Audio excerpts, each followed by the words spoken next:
And the next one's actually even spicier, I would say. Bjergsen versus FoFo. Of course, Bjergsen from North America, FoFo representing the LMS. And I would say it was made spicier by some social media exchanges going on yesterday. FoFo got interviewed by, I believe it was, I don't know who it was, but anyway, they asked him basically, what do you think about going up against Bjergsen? He goes, easy, noob, GG, free. Like, he's just really confident. He's kind of laid back. And so Bjergsen sees this, and he has challenged FoFo to a 1v1 of Zoe. So we'll see if the players have agreed to that. They can talk to each other, as you said. We'll see if they'll both lock in that Zoe, or if Bjergsen will and FoFo will betray him and not go for it, or vice versa. But I think that would be pretty hype, because both of these guys were popping off on Zoe on Summoner's Rift today. So to see them both having to try to dodge each other's sleeps could be very explosive, and that's when I would really expect to end in a kill. Yep, kind of convenient, actually, that the two players that have challenged each other to a Zoe 1v1 are the only two players to have played Zoe so far in the tournament, even though it is early. But, I mean, now two mid laners, we saw mid versus top. Now, these are the kind of players that you expect to be at this kind of tournament. You know, have a lot of different experience in 1v1 matchups, are well accustomed, especially in solo kill, to trading effectively and killing their opponent. There's a reason mid laners are often hyped in 1v1 tournaments, and we'll see what they can bring here as Bjergsen going to start things off by banning Ryze. I mean, their lane is such a focal point in League of Legends, the 1v1. You know, so many of these 1v1 players are from the mid lane because of the focus on how important it is, even in Summoner's Rift, right? You talk about how some of these players will not have practiced a lot for it, but these guys are kind of practicing that just by playing in solo queue, because a lot of the mages can be very strong. They do play some of the strong dueling marksmen. Things like Corki and Lucian are obviously marksmen that mid laners play a lot of, so very interested to see what they're going to go for, but Bjergsen banning away to Zoe, so I guess that is off the table already. I hope he asked him before he did that. A little bit rude there from Bjergsen perhaps, but Zoe is off. Misfortune Victor Talia. Never mind, there's a single hover from Bjergsen. Not quite locked in just yet. It is blind pick. There's the lock from FoFo. Bjergsen could just be going straight up for what he's comfortable with. Known as a big Syndra player, he's going to lock that. Remember, it is blind pick, so that is going to be the Varus versus Bjergsen Syndra, and FoFo, already having seen what Vert was able to bring to the table, that did not work out for him, but obviously confident that he can play it differently, is going to be bringing the heal instead of the exhaust. Certainly expecting quite a lot of Varus in the 1v1 tournament, actually, but Bjergsen, I think, again, kind of doing the right thing here. We'll see exactly what summoners they settle on. Right now, it's very defensive for them both, but of course have options to change and do get to see your matchup moving into the game and adjust a couple things here and there. If I can just see Bjergsen checking his runes, you can change them there as well, but looks like he is happy with what he settled with, and this will be a fun one. Not a mid laner for FoFo, but certainly two very good-looking mids early in this tournament. And something that has been played mid in the past. You know, if you have been around League of Legends for a long time, Varus did used to be played kind of straight up as that poke champ in mid. It is going to be, again, Airy and Comet. Probably going to see a lot of these in the tournament if it is going to be based around the poke. But I do think that there's more of a chance of Bjergsen kind of ooming on the Syndra than there really was of FLICKR on Nasus. So it'll be interesting to see if FoFo can kind of outlast him. He did end up actually changing over to the exhaust. So again, mirrored summoners here, barrier and exhaust. Can already see Manifold Burn, as expected, taken by Bjergsen just based on the glowing blue of his health bar. But certainly did stick with those defensive summoners. Again, probably see a lot of those here in the tournament. FoFo not going to eat that first Q. In fact, draws the first bit of damage, Hail of Arrows into that Comet proc, and Bjergsen just going to go back. This is something you can do on this map.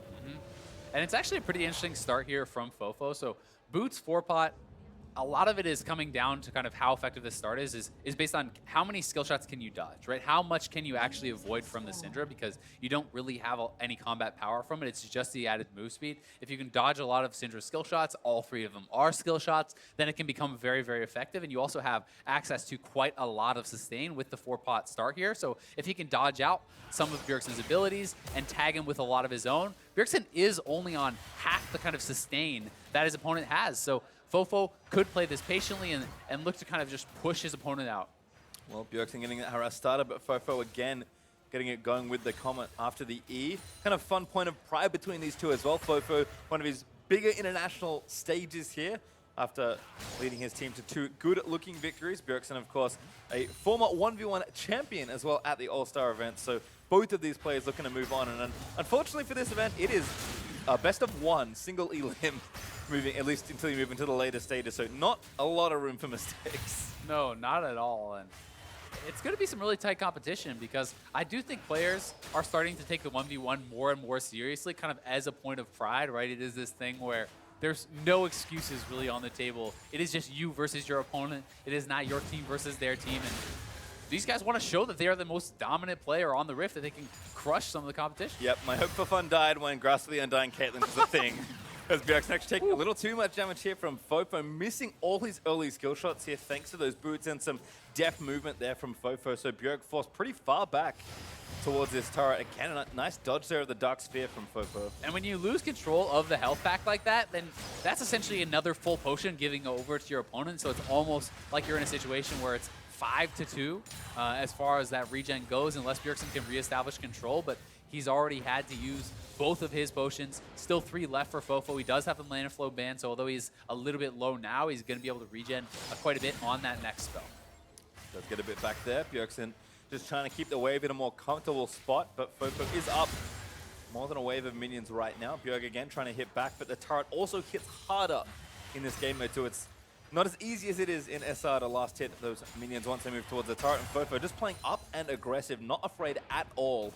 Even going to start doing some turret damage as well. Yeah, and he's CSing very well. You know, already a couple CS ahead of there of Bjergsen, and Bjergsen is going to have to base. FoFo is actually going to decide to match that. I would have liked to see him try to pull up those minions and kind of clump them up, because if you do actually group them and then you base, more of your minions are going to be killed off by your opponents, but it looks like they've kind of stacked up anyway, so he is going to still have the benefit of that pushing towards him. That's going to give him even more of that CS advantage, and he's going to have a pretty nice buy, but actually pretty aggressive here. He didn't decide to go for the Doran's Blade. He's going double longsword to Bjergsen's Doran's Ring plus cloth armor, so this is a bit atypical to what we have seen in the past. Where people do really like to kind of just stack those Dorans because of their efficiency early on. Yeah, well, again, a bit more damage there. Aerie starting to do a bit of work as well for Bjerg. FoFo a touch behind on XP, but does tip over level 5 as the minions again need to get shut down under this turret.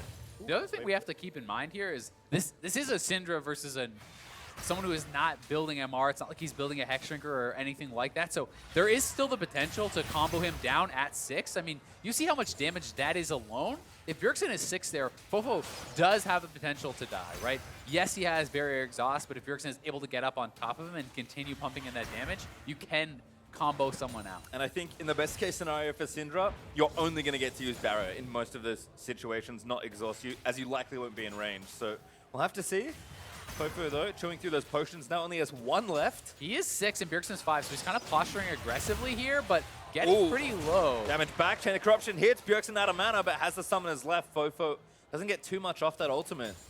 No, he did get a little bit of pressure, but I mean, he's running out of mana here now, and Bjergsen does kind of have the health advantage, and he has a mana flow ban proc right now, so he's going to be able to stay around and kind of continue to threaten his opponent. Is 6 now here also, so FoFo definitely has to be careful, especially as you kind of called out for Bjergsen. It's the same for FoFo. If you're not in range to exhaust on the ultimate, then that summoner is really not going to do you a lot of good, although you obviously still will have the barrier in your back pocket.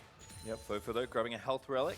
Going to help out a lot there as Bjergsen still a little low on mana. Grabs a relic though, that's much needed mana more than anything else.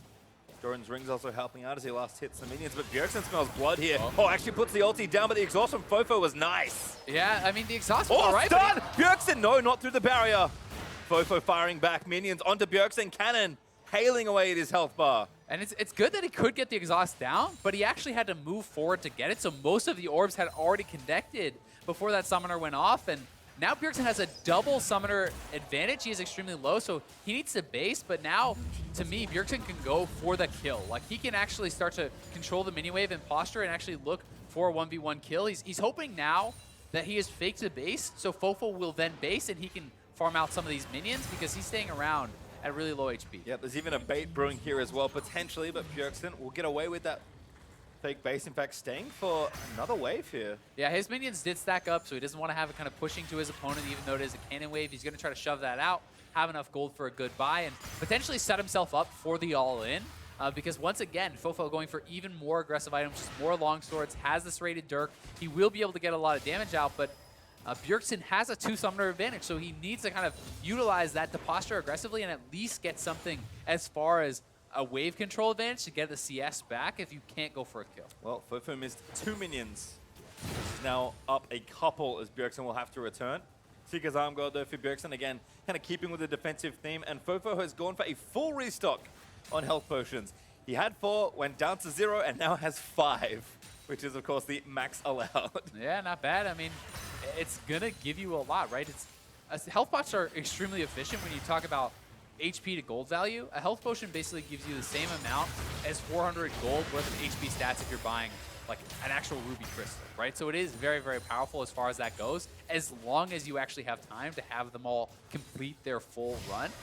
So if you are kind of poking back and forth and you can utilize all of them, great. But if it is a straight 100-0 type situation, well, the health potions don't do much for you. Yeah, not a whole lot. FoFo with a nice bit of poke, though. Bjergsen with a couple of pots himself. Only 3 right now. As FoFo again going to take some more damage. Bjergsen looking for the all-in stun lands, and there it is!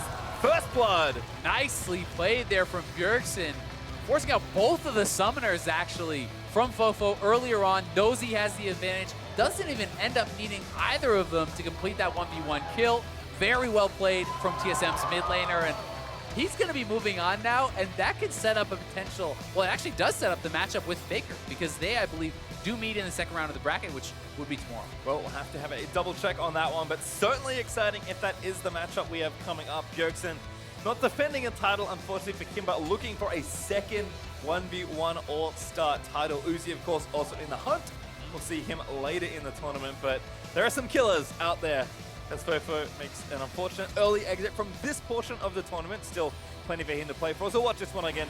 FoFo's just cornered at this point. Yeah, and I mean, Bjergsen knows it. He can posture so aggressively because he has the summoner advantage. He goes back, he gets a good buy, he establishes that lane dominance, and able to take down FoFo. And so far, 0 for 2 for Varus in the competition. It had been all about 80 carries really last year. But so far, we have a Nasus winning, we have the Syndra winning, and both of them looking pretty damn good doing it. You know, there could be an argument for, well, is it about the player, is it about the champion? But we'll have to find out as the tournament goes on.